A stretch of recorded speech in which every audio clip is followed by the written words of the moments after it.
Welcome to Mental Wealth, the podcast to invest in your mind. Here I will help you make sense of your mind and behaviours, giving you the tools to have your best life. There is so much to share, so let's get into this episode and explore another great topic.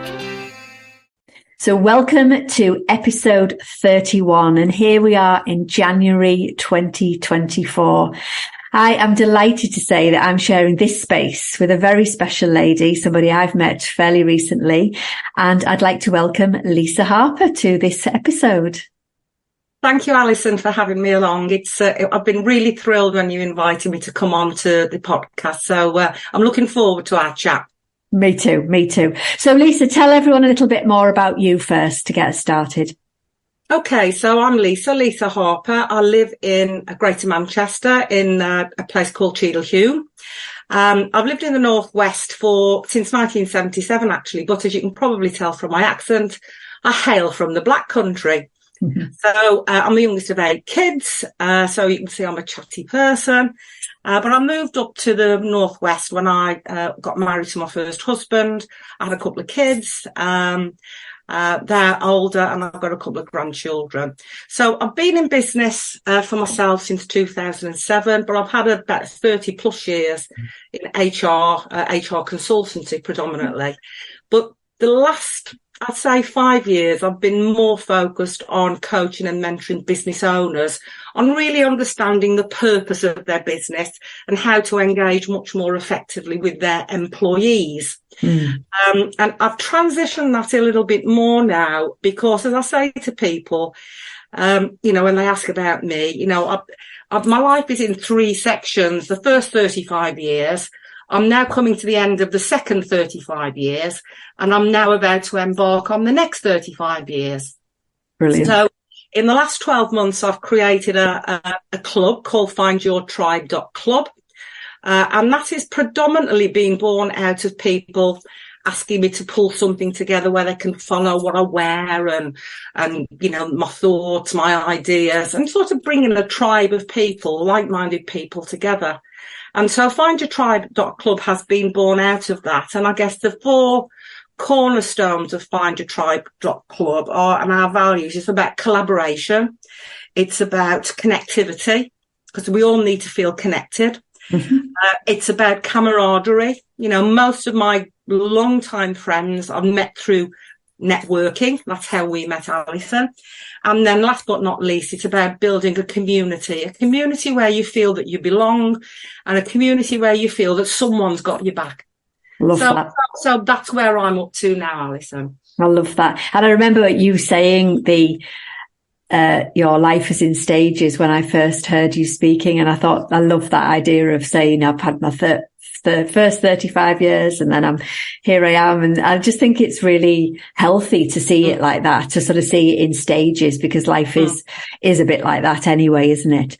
So I think it'd be brilliant for us to home in on almost the essence of what your club is about, but also just helping people think about themselves, because I like the episodes to have that relatableness about how important it is to have people around you, to have your tribe, so that you can have, as you say, the connection, the collaboration, the building up, and how important that is. I think it's important for us just to raise that possibility, because some people do find themselves not mixing with the right people or mixing with anyone at all, particularly with the way that some people's jobs have gone, working from home. So let's have a think about what do you think is the most important thing around that whole essence of finding your tribe, whatever that might look like? Okay, so I can only speak from my own experience, Alison. So when I think about it, as I said in the beginning, I moved from the Midlands in 1977 to the Northwest. I'd never lived in the Northwest. All I knew about the Northwest was Coronation Street. And that was my vision of what Manchester looked like. I was very surprised when I moved here that it was, it wasn't like that at all. But I guess I left my tribe at home and I was absolutely bereft. Yes, I'd come to start a new life with my new husband, But, I'd left my family, the youngest of 8 kids, my support network, and I used to have to go home every weekend because, honestly, I was beside myself.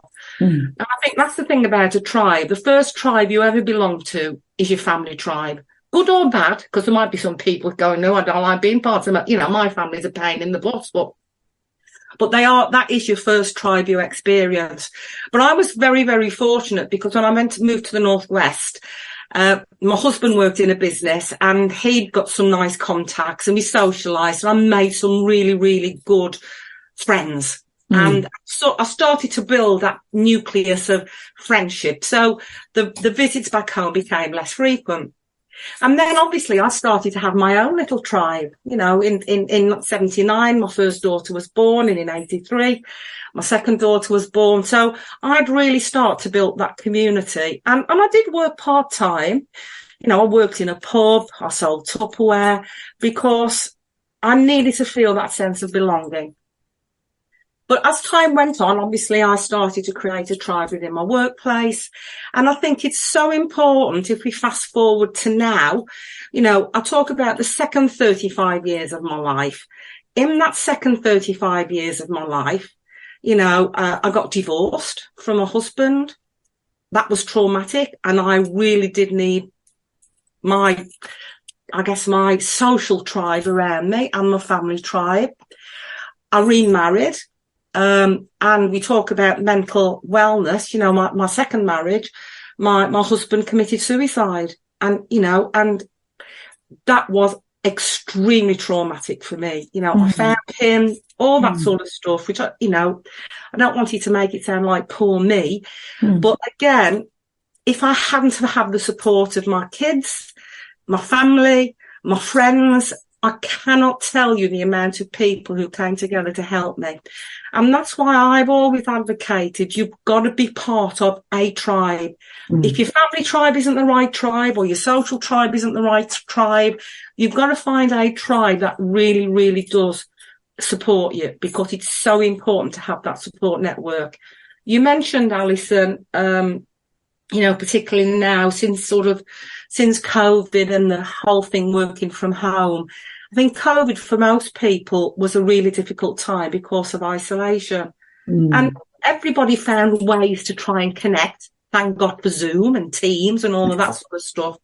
But for me, my tribe has become, I guess, this year, 2024, I'm looking to launch it as a membership because I'm looking there to help women predominantly. But, look, I'm happy for men to join my tribe. It's not an exclusive female club, but it's there to provide motivation, inspiration. As we get older, sometimes our tribes leave us, our children go off, as mine have done. Mine both live in Amsterdam. And so it's about being part of a community where you can learn, you can still continue your personal development. That's brilliant for your brain. It's absolutely important to get back to your own authenticity. And that is so important when you're part of a tribe. So that's why it's been important to me, Alison. I think that's brilliant. I think it's just remembering that we are social beings, aren't we, as humans? This idea that we do live in, like you say, tribes or groups of people and just paying attention to that if that's not happening for you. I think one of the things I'd like to come back to or to highlight a little bit is you've talked a lot, Lisa, about finding your tribe. And I think that the word your tribe is the most important part of that, isn't it? Is the people that can let you show up as you, tap into your authenticity, because there's so much fakeness out there now. You might be in a group of people, but they're not your tribe. But I think the thing that I'd like to just put a little bit of attention on, and I'm interested in what you think, is when we are in a dysfunctional tribe. So that might be your family, as you highlighted. It could be a group of friends. It could be a group of old friends from the past, or a group of colleagues that really doesn't serve you.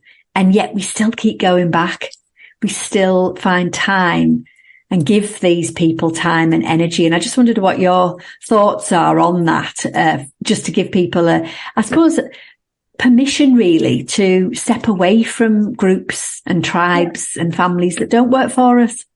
And I think that's a really interesting point, Alison. You know, look, we've all had friendships and relationships and all that sort of stuff that haven't worked for us, whether they're, you know, I've been divorced, I've had a marriage that hasn't worked. But I think you've just got to be honest with yourself. You've got to ask yourself, does this serve me well? You know, and if it doesn't serve you, you have got to find a way to extricate yourself from that situation. It isn't easy because you have loyalty. You've got, oh, what's so-and-so got to say? I mean, what has helped me 100%, you know, since I've sort of been in my late 30s, I've always been an advocate of personal development. You know, I read. I don't say I read avidly because when I get into bed, I read a book, I can drop off to sleep, but I listen to Audible. My car is my university. Yeah. So I listen to development books. I listen to podcasts. I do training courses. I do, you know, and I don't do a training course and think, oh, well, that's a good one to do. I walk the talk because until you hear from other people and you think, wow, that's just like me. And they managed to do it. You know, I think you can't be an island and think, oh, well, look, you know, Fred, my best friend, I've known him for 200 years, but, you know, it depresses me every time I see him. But I've got to be with Fred. I've been his friend for 200 years. Sometimes you've got to be able to say, this isn't working. I think that's so important. And I think just hearing you say that, hopefully, and I'm agreeing, the reminder that sometimes it is okay to just say, actually, no, it's not serving me and it's not actually giving me what I want, because all the energy that we put into those dysfunctional things almost prevent us from then putting our energy into the things that are going to work for us. And it's interesting because, again, being part of Find Your Tribe, and this year in 2024, I want people to watch out for the tag Women with Wisdom. There are a lot of women who are, you know, they've had successful careers. You know, they may not be doing paid work, but they're doing some sort of work, and they still got such a lot to give, and a lot to give to women who are experiencing all the things that they experienced 20 years, you know, and nothing is new. No. You know, people think, oh, this is new, you know, and unfortunately I feel that too much importance is put on what it says on, you know, oh, if it's on TikTok or if it's on Instagram or if it's on Facebook. Sometimes you need to listen to the people who might be able to help you. You know, you may, you know, I've had it before where someone says, well, I couldn't speak to my mom about that, but I can speak to you about it, Lisa. And it's about finding that, and some younger women don't even have a mom. They haven't had the good grace for their mom to survive beyond a certain time. So that's why it's so important to have a tribe. If you've got these issues where you think, oh God, this tribe are really not, you know, move yourself towards a tribe that you do start to resonate with. Because, you know, the moment you're with people who resonate, it's not so hard to let go of the ones who don't. I think that's a really good point, isn't it? Is once you've found your new place, it becomes less important. Or maybe it's more obvious then that those people they're actually causing me distress, discomfort, etc. But I think the other thing that I've noticed over my also colourful journey of life is that when we are with the people who we're meant to be with, that's when we are more likely to actually grow, stretch, be more vulnerable, be more uncomfortable, because they're allowing you, they're holding that space. You know, when I was back in my day where I used to think that being my tribe were the people who were, you know, going to, I suppose, make me feel better. Actually, no, they weren't doing that at all. It was a completely false situation. It was definitely the ones who let me just be me for being me's sake and accepting me for that. And I think they're your tribe when you find them, and there doesn't have to be many. Something else I remember my mum used to say to me, you know, when I was younger, I used to have like tons of friends. I thought everybody was my friend. And she used to say to me, you know, you don't need loads of friends, Alison. I'd be like, I do, Mum, I do. These are all really important to me. And I was doing all these things with all these people. And actually, one of the things that she was right about was exactly this: finding just a few people who get you or allow you to be you is so, so important, isn't it? It is. And those people who always, every time you come up with an idea, knock you down, those aren't your friends. I mean, there's a well-known saying that you meet people for a reason, a season, or for life. Mm. If you've got a half a dozen lifers in your network, you are a very blessed person. Yeah. Those are the people who, they would lie down and die for you. Not literally, but, they would do that. But there will people who will come in, they'll come into your life for a reason. Mm. They might come in for a short period of time. But because we're all passing through this life, however long we're given on this planet, we're all passing through. And actually, you have to experience some of those not so positive relationships in order to appreciate the great ones when they come along.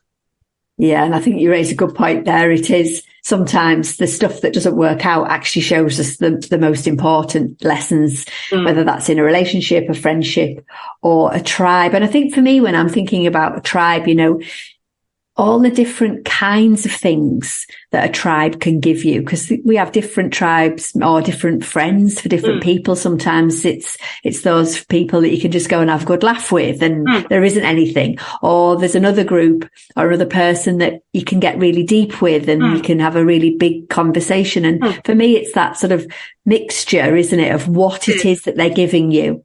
And that's what happens in any tribe. You'll have, if you think about tribes from way, way back, a tribe would have a hierarchy. They'd have the medicine man or the herbal person. They would have the wise person, the person that would always go for advice and comfort. And you have that in families and you have that in your social network. But again, you will know those people who you absolutely trust, who the proverbial has hit the fan. I need to go and speak to someone. And it might not be the same person. And a good person in a tribe would say, do you know, Alison, you've got you've got something really going on there that I'd love to be able to help you with, but I actually think so-and-so might be able to help you more so than me. Because we can't fix everybody's problems. That's the other thing you have to appreciate in a tribe. You can't fix it for everybody. Yeah. And I think that's the thing about life, isn't it? Is it's having the people there to help support you so that you can find your own answers, whatever it is that you're looking for. But I think with a tribe, like you say, it's that collection, isn't it, that makes it interesting, that collection of people, rather than, obviously some people do just have one best friend, but I think the tribe for me feels like it's a common ground. You create that, and that's where we have got the luxury, if that's the right word, of things like groups on Facebook where a collection of people who would never normally have come together. They do, and I think that is so important, that you can look on Facebook. I would despite all the challenges that I've experienced in my life, and I've had a few, because I think I've said, when we spoke, Alison, when I went through the menopause or started the menopause, I developed breast cancer. Now, I was fortunate because it was diagnosed early, and also because of the treatment. I never really experienced the menopause, because, and I know some women have really, really difficult times. But, that was a severe change in my life that happened to me after my mum had passed away. But because I've got some good, I've got sisters, older sisters, and I've got some really great friends. My older sister took the role of my mum. Every time I had chemo, she used to come and stay with me. And that's what is so important. It's knowing and identifying how you can absolutely help someone. But if you can't help them, who else can help them if you can't? And you've got to be that navigator of, wiseness and information within that tribe. I love that. That's what we look to do. Yeah, I think that's really important, isn't it? I think the thing that is sort of standing out for me with our conversation today, Lisa, is just to encourage those that are listening today to kind of maybe just do a little mini assess on who you're hanging out with. You know, is it serving you? Are they making you feel good? Are they pulling you back, or are they encouraging you? Are they your cheerleaders? What is it that's missing? And what kind of things are you looking for to help you? I mean, a tribe might be connected to a hobby or an activity, mightn't it?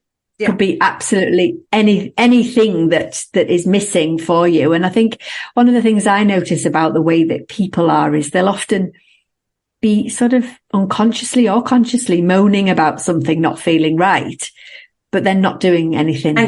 Yeah, not doing anything about it. I mean, the only person who can ever put anything right for you is yourself. So you can moan till the cows come home, but the only person who can take action is you. And ultimately, in any relationship that you have, we mentioned this earlier, anything that you do, you know, keep playing it out and keep rerunning it in your head without having some form of solution. You may not have the solution yourself at that moment in time, but that's why I encourage people, if you're part of a supportive tribe, someone will help you get to that solution, whether it be a coach, whether it be a mentor, someone will help you get to that solution, but you can only come to that solution yourself, because you've got to buy into it 100%.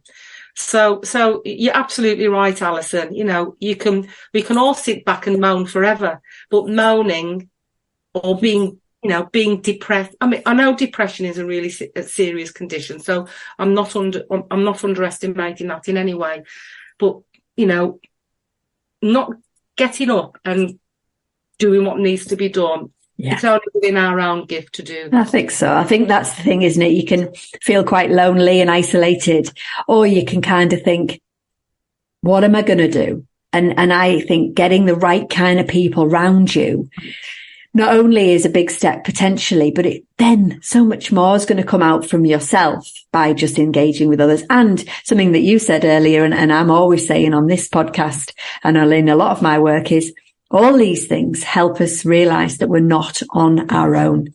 Exactly. And I think that's so important. I mean, I'm sure you have it near you, but there's an app called Nextdoor, and it's a national thing. And a guy put on this comment, and well, I assumed it was a woman actually. So that's because it said something like, I'm happily married, I've got a wonderful home, you know, financially everything is marvelous. I've got 2 grandchildren, 2 kids, blah, blah, blah. And I'm so lonely. And then when I reread it, it was a guy. But in that Nextdoor app, loads and loads of people offered some suggestions and thoughts and ideas on what that person could do. And he was clearly very, very, very, very grateful that he, you know, and so obviously in that small community, there were some daft comments made on there, but I think they're light-hearted comments. By the same token, I think that really helped that person, and he felt he could, because it's actually, guys. Well, I'm being. In my experience, guys find it harder to reach out. You know, I mean, I talked about my husband committing suicide. I knew he was depressed, but after he died, none of his friends said, we never knew the extent of Jack's depression. He never spoke about it to us. And I think the point about having a tribe that you can trust, it's somewhere that you can go to talk. And we all know talking therapy is very good for us. Or just having that space to just know that somebody else might do the talking about themselves, and you then can just listen in and think, okay, this is the similar for me. And then, you know, build on that, because, you know, we all know that especially men sometimes don't like to talk about these things. But I think just hearing somebody else talking about them, your tribe would offer you that. Yeah, absolutely. Absolutely. So important. So as we start January 2024, we can really start to think about who's in your tribe. Have you even got a tribe? If you have, are they the right people in there? What kind of things? And I think one of the things that I hope we can highlight from this is to say it's okay if you haven't got the right people around you. What are you going to do to kind of alleviate that? Yeah. And honestly, you know, if people want to looking to find your tribe.club a bit more, you can have a look on Facebook. As the year progresses, I will be building a web page on, that's all being sorted as we speak. But look, just find the people who bring you joy. It only have to be one person. Doesn't have to be a dozen people. It can be one person who brings you joy. Yeah. And find that one person. And I think something that I want to highlight there, again, I'm kind of keeping in mind people who might feel a little bit isolated. Christmas can be quite difficult for people who don't feel like they've got a big family or a big tribe, if you like, is to reach out. I hear people often saying, I didn't want to reach out to them because I think they're really busy and they possibly haven't got time for me and things. And that's where a group, a tribe, there's always going to be somebody available, isn't there, in that Absolutely. Tribe. And I think just keeping that in mind of it's okay to reach out and ask for help, because so many people do find that quite difficult to do.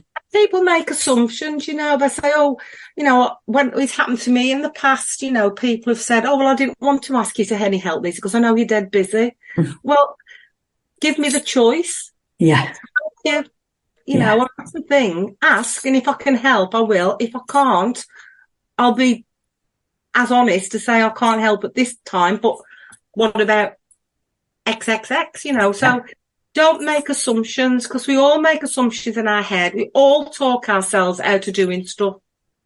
We really do, don't we? And I think when it's something that matters to you, and we know that social connection and being able to kind of share with people is just, it's the glue really to so much of the way humans feel good and how the mind can feel good. So when we're denying ourselves that, it's just so important.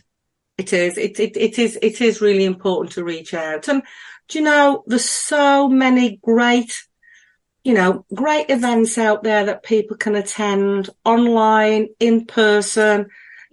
People can go on to Meetup, which is another great way to meet new people. So it's just about putting your toe in the water and really, really trying to experience something different, because you never know, something different could be just the thing you've been looking for. I love that. And I think, it could be something new and something fresh, or it could be something that you used to do and you used to be involved with that you've loved.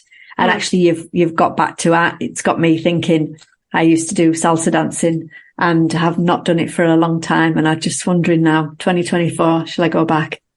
Yeah, come on, Alison, get those dance shoes out. Get back to my little dancing tribe. Yeah. Brilliant. Oh, thank you, Lisa, for coming and sharing this space with me today. No, honestly, Alison, I've really, really loved our talk. And it's a thing that it's something I hold dear to my heart. And I just, none of us are meant to be alone. And I think we all want to be part of some form of community. Just as I was on a call earlier in the week, and a guy is an IT guy. He's got an IT company, and he said he thought that all of his team would not want to come back into the office because they're all IT geeks, as he described them. Not my description; that was his description. And he said he was really, really surprised after COVID how they all wanted to come back into the office and didn't want to work from home. And that's what I found with my HR hat on. Although a lot of people liked working from home, they actually missed the camaraderie of being in the workplace. I think that's something that a lot of businesses are still navigating, that sort of mixture and how you help people who are different, because every person in your team is going to be different. Some, like you say, love working from home and are really happy, and then others are absolutely at the other end of the scale. But I think it's the mixture that businesses are working on, because your work colleagues are a tribe of some form. They are, good or bad. Yeah. Tribe. They are. Brilliant. Oh, thank you so much, Lisa. Really enjoyed our conversation. Thanks, Alison. So in next week's episode, we are going to share the space with Lucy Gossard, who is a 14-time triathlete. She is an incredible woman. I did the Yorkshire Three Peaks with her in September last year, and I can't wait to share with you our conversation. Thank you for listening and sharing in this episode of Mental Wealth. Remember, you can subscribe wherever you get your podcast. My last question to you is, what is the one small thing that you can take action on from this episode? Message me on Instagram or through our website with questions you'd like me to explore. You'll find the links in the show notes. I'll be back with more tools and tips to make sense of your mind in the next episode. In the meantime, be kind to yourself. Bye for now.